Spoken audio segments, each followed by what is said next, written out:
रात्रीच्या काळोखात लांबलचक चकचकीत दिसणाऱ्या नागमोडी डांबरी रस्त्याकडे पाहत वारणा बसून होती. खरं तर रात्र असली तरी म्युनिसिपालिटीचे दिवे रस्त्यावर सर्वत्र लुकलुकत होते, पण त्यांच्या प्रकाशात ते शांत लांबवर पसरलेले अरुंद डांबरी रस्ते जास्त गूढ दिसत होते. मुंबईत 10x12च्या जेमतेम 2 खोल्यात आणि 12 माणसांच्या कुटुंबात वारणा राहत होती.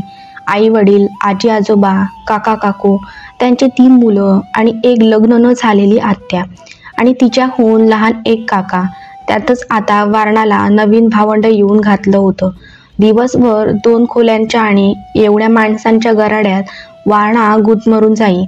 पिकलेलं उंबर टपकन खाली पडल्यावर त्या एवढ्याशा उंबरात बुजबुजलेले लाल लाल किडे कसे दिसतात. आपल्या घराचा पत्रा जर कोणी वरून उचकटून आत डोकावून पाहिलं तर आपणही असेच दिसत असू, तिला वाटे. उन्हाळ्याची सुट्टी म्हणून वारणा आपल्या आजीकडे औरंगाबादला आली होती. आजोळच भरलं, गोकुळासारखं वाटणारं ऐसपैस घर. वारणाला त्याचं फार अप्रूप होतं. सरकारी घराची ही वसाहत लांबच लांब पसरली होती.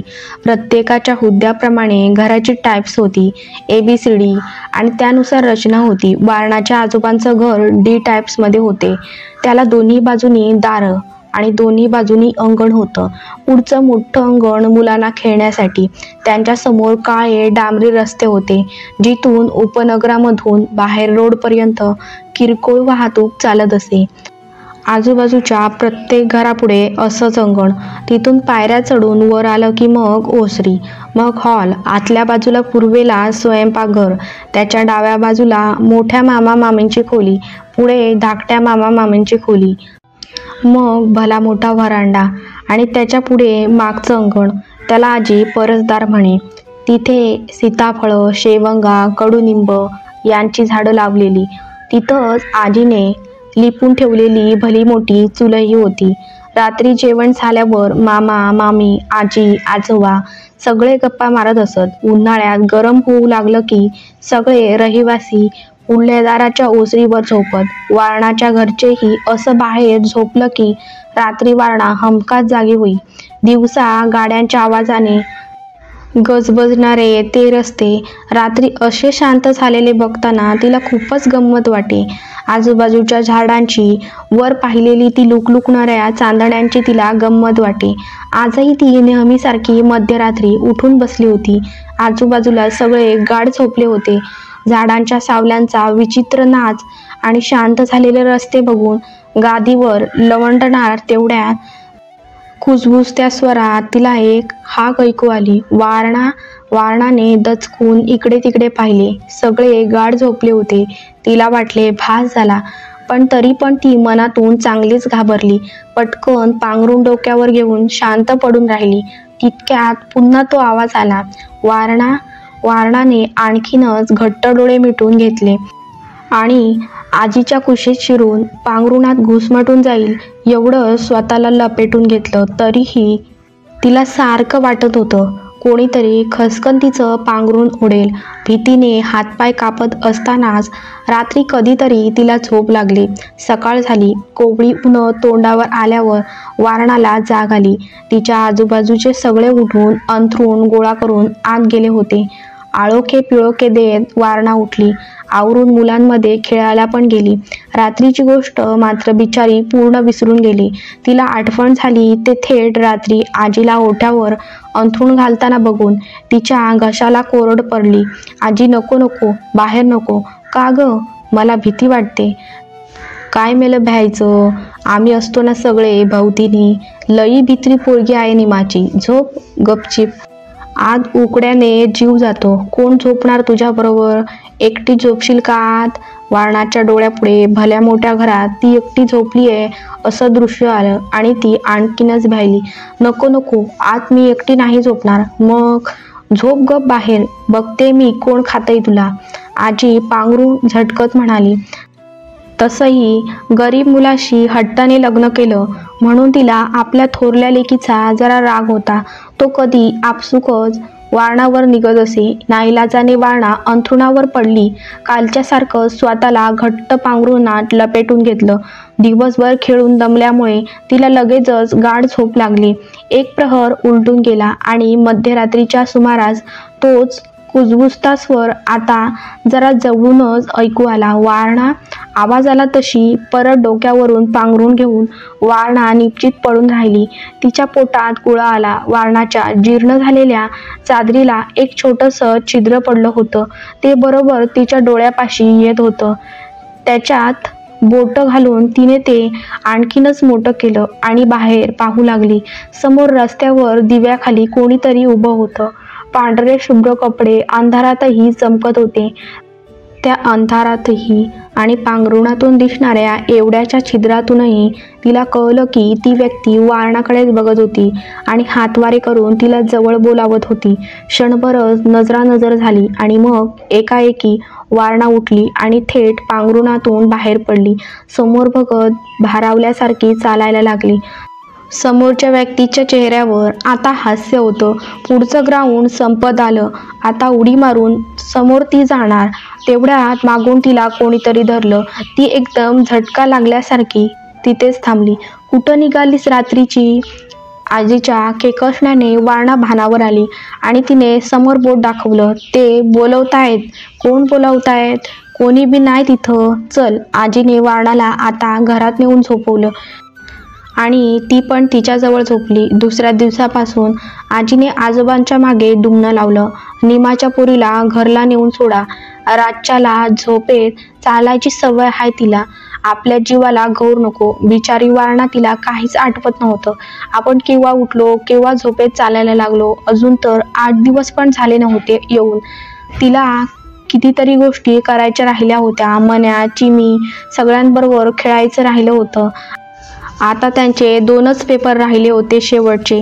ते झाले की मग सगळ्यांनी मिळून धमाल करायची होती. दगड मारून आंबे पाडायचे होते. मेहंदीची पानं दगडावर वाटून हात रंगवायचे होते. दुपारच्या टळटळीत उन्हात खेळून दमल्यावर डिडोणीच्या पानांची गादी करून त्या थंड थंड गादीवर झोपायचं होतं.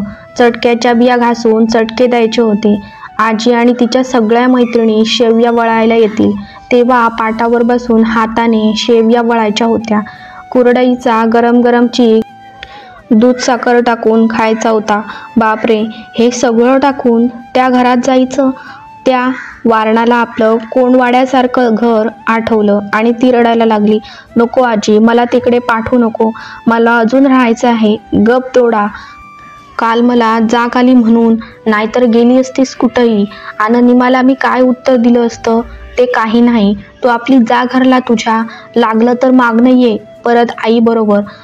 लहानग्या वारणाचं मन रागड्या आजीला कसं कळावं? शेतकऱ्याची अशिक्षित मुलगी ती. सगळी हयात गेल्यावर आता कुठेतरी थोडं शुद्ध बोलायला शिकली होती. वारणा रडली, पण आजीने तिला घरी पोचवा असा एकच घोषा लावला आणि आजोबांनी दुसऱ्या दिवशी पोचवायचं कबूल केलं. मुंबईला लगेच परत जायचं म्हणून वारणा कोमेजून गेली. रात्री न जेवता तशीच झोपून गेली. मध्यरात्री कसल्याशा आवाजाने ती एकदम दचकून जागी झाली. जाग आल्यावर तिच्या लक्षात आलं तिला आतमध्ये एकटीला झोपवले होते आणि बाकी सगळे बाहेर झोपले होते. तितक्यात तिला ते दिसलं. कोणीतरी खिडकीशी उभं होतं. वारणाला बाहेर बोलावत होतं. 1-2 क्षण वारणा बघत राहिली आणि मग हळूच उठली. कडी उघडून बाहेर आली. तेवढ्यात जे कोणी बाहेर होतं ते एकदम रस्त्यावर गेलं एकाएकी आणि तिकडून तिला खुणावू लागलं. वारणा तिकडे बघत खाली उतरली. रस्त्यावरच्या दिव्याचा प्रकाश वर ओसरीपर्यंत पोचत होता. त्या अधुकशा उजेडात चालायला लागली. ग्राउंड पार करून ती रस्त्यावर आली. आता त्या पांढऱ्या कपड्यातील व्यक्तीने तिचा हात धरला. चल. कुठे? वारणाने निरागसपणे विचारलं. तुला मुंबईला जायचं नाहीये ना? त्या अनोळखी व्यक्तीने कुजबुजत विचारलं. नाही जायचं. पण आजी इथे राहू देत नाही. डोळ्यात आलेलं पाणी हाताने पुसत वारणा म्हणाली. मग तू माझ्याबरोबर चल. सकाळी तू दिसली नाहीस की आजी थोडा वेळ गोंधळ घालेल आणि मग आजोबा कामावर गेले की तू घरी जा. मग तुला कोणी पोहोचवणार नाही मुंबईला. खरंच असं होईल? वारणाचे डोळे आनंदाने चमकले. हो, यावर अतिशय आनंदाने त्याचा हात धरून उड्या ती मारत निघाली. एकच सेकंद चालली असेल नसेल आणि तिला आपण एकदम बाजार मैदानात आलोय याची जाणीव झाली. आजीबरोबर कितीतरी वेळा ती यायची नाही का इथे सामान घ्यायला, भाजी घ्यायला. आता रात्रीच्या अंधारात तिथं खूप भक्कास वाटत होतं. तिथे एक कायम बंद असणारी विहीर होती. चिमीने सांगितलं होतं की तिथे ढगे काकांच्या मुलाने उडी मारून जीव दिला होता म्हणून त्याचं भूत असतं तिथे. पण आता तर तिला ती उडी दिसली. वारणा, उडी मार, आत लपून बस जा, तो तिला सांगत होता. तिने त्याच्याकडे बघितलं, मात्र भीतीने तिची बोबडी वळली. त्याचे रोखलेले डोळे आता पूर्ण पांढरे दिसत होते. मानेनेच नाही नाही म्हणत ती मागे जायला लागली. त्याचे ते घाणेरडे डोळे गरगर फिरायला लागले. जा आत, उडी मार, लपून बस. डोळ्याबरोबर मानही जोरजोरात फिरायला लागली. जा आत, उडी मार, लपून बस. आई, वारणा ओरडायला लागली. पण तिची किंचाळी आतल्या आतच राहिली. समोरचं भयानक दृश्य पाहून ती तिथेच बेशुद्ध पडली. सकाळी भाजी घेऊन येणाऱ्या बायका, दूधवाला सगळ्यांना एक 9-10 वर्षाची लहान मुलगी विहिरीजवळ बेशुद्ध पडलेली दिसली आणि एकच गलका उडाला. त्याच्यापैकी कुणीतरी तिला ओळखलं. अरे, ही तर पिंगळेबाईंची नात. झालं, कुणीतरी घरी वर्दी दिली आणि सगळे पळत आले. वारणाला उचलून घरी आणलं. आता ती शुद्धीवर आली होती, पण अंगात ताप भरला होता. ताबडतोब मुंबईला फोन केला आणि वारणाच्या आईने भावाला विनवणी केली, तिला घरी घेऊन या. त्या माऊलीला माहीत होतं गाडी भाड्याची सोय होईपर्यंत 4-5 दिवस जातील. कोणी उसने पासने लवकर देणार नाहीत, कारण आधीचच उधारी थकली होती. वारणाला आणायला खूप दिवस लागतील. त्यापेक्षा तिकडून कोणीतरी पोचवेल तरी लगोलग. कधी एकदा वारणाला बघेल असं तिला झालं होतं. निरोप ऐकल्यावर मामीने नाक मुरडलं आणि वाटलंच होतं अशा प्रकारचा एक झटका मानेला देऊन ती आत निघून गेली. स्पेशल गाडी करून वारणाला मुंबईला नेण्याची तयारी सुरू झाली आणि मामा गाडीवाल्याशी बोलायला बाहेर गेला. तोवर परत तिला आवाज ऐकू आला, वारणा, येतेस ना लपायला? वारणाने क्षीण नजरेने आवाजाच्या दिशेने पाहिलं आणि तो तिला दिसला. खिडकीत उभा राहून तिला बोलावत होता. गाडी दारात उभी करून मामा जोरात हाक मारत आत आला. आई, चला निघूया, गाडी आली आहे बाहेर. आजी लगबगीने वारणाजवळ आली. वारे, चला बाई, घरला जाऊ तुझ्या. वारे, आजीने हलवलं तशी वारणा कलंडली. डोळे उघडेच होते, त्यात जीव मात्र नव्हता.